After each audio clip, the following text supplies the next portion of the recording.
longtime personal friend of Vladimir Putin, Dmitry Kislyak, who was appointed in 2013 to run state-run media for Putin, came out and asked the question that many Americans are asking.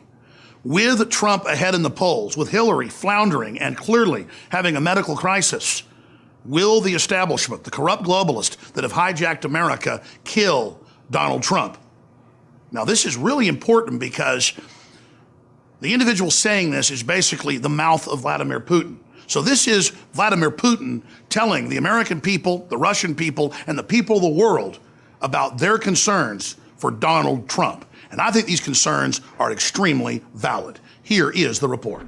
Two important pieces of news regarding Donald Trump.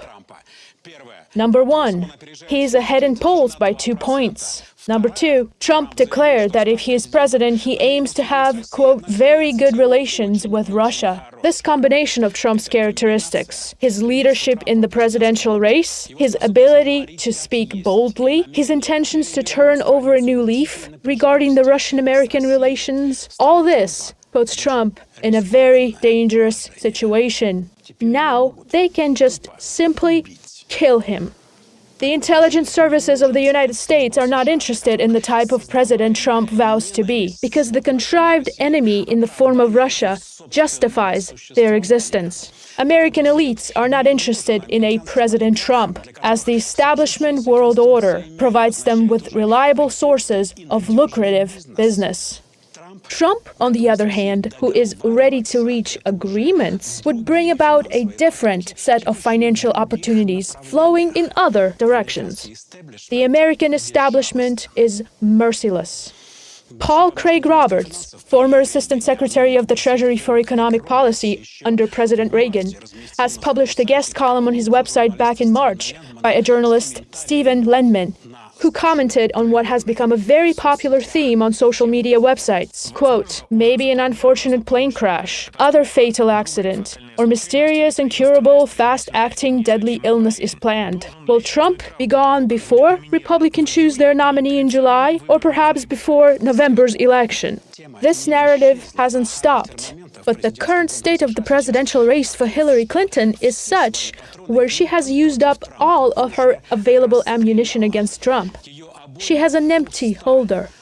Yet there are still almost 2 months to go until the election. She has already accused Trump of being a Putin agent, that he hates Muslims, Mexicans, and blacks, and his wife Melania is unworthy of the title of the First Lady, and that Trump himself is simply unfit, and that he's even deranged, and that he understands nothing in the way of the U.S. strategy, nor international affairs, and that he's a misogynist. Meanwhile, Trump details his plan of building relations with Russia, goes to Mexico, visits a popular black church, defends his wife's honor in court, and sees to his popularity among women. And the result? The scars put on Trump have nearly closed up, but the holes inflicted on Clinton are needing emergency surgery.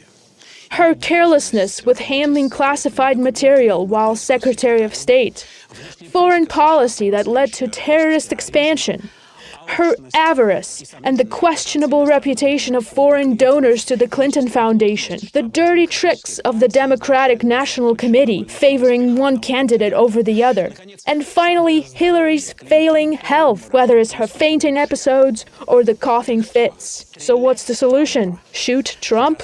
The option isn't far-fetched. After all, the United States has boasted of more president shootings than any other country in the world. Russia has state-run media. Here in the United States, we have global corporate-run media that literally has seized control of our nation. And just as Putin helped kick the oligarchs out of Russia, we're seeing the exact same thing begin to unfold here with Donald J. Trump leading a movement to kick the same oligarchs out of the United States.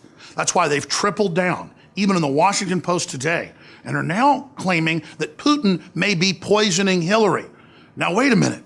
I thought that it was a conspiracy theory that she was even sick, but now the Russians are behind her illness. Ladies and gentlemen, we have foreigners already running our country. We already have globalists. And so they're trying to manipulate our nationalism against the Russians, hoping that we don't see the real threat internally that has hijacked our nation. I'm Alex Jones reporting for Infowars.com.